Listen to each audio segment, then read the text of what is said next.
Bago ako naglaba, ginawa ko muna magluluto sana ako ng ang gagamitan, sinaksak ko yung cable ng electric stove ko, biglang siya pumutok mga kaloyday, kaya ayan nagkaroon ako ng panibagong gawain mga kaloyday, kaya kung kaya may nasira na katulad nito pwede pa etong pakan-abangan, wag ninyo basta itatapon ng ginayang ako, kaya ginawan ko ng paraan mga loyday, halos isang oras ko siya binutunting mga kaloyday.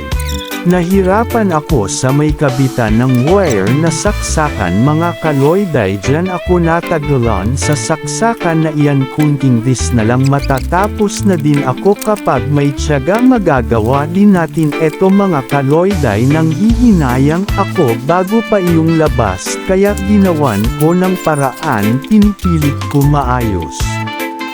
Nahirapan ako sa may kabitan ng wire na saksakan mga kaloyday, dyan ako natagalan sa saksakan na iyan, kunting this na lang matatapos na din ako, kapag may tiyaga magagawa din natin eto mga kaloyday, nang hihinayang ako bago pa iyong labas, kaya ginawan ko ng paraan, pinipilit ko maayos, ayan tapos ko gawin, susubukan ko na kung gumagana na siya mga kaloyday. Nang unang saksak ko ayaw uminit yung pala, kapos yung pagsaksak, kaya ginawa ko inilipat ko siya ng saksakan mga loyday,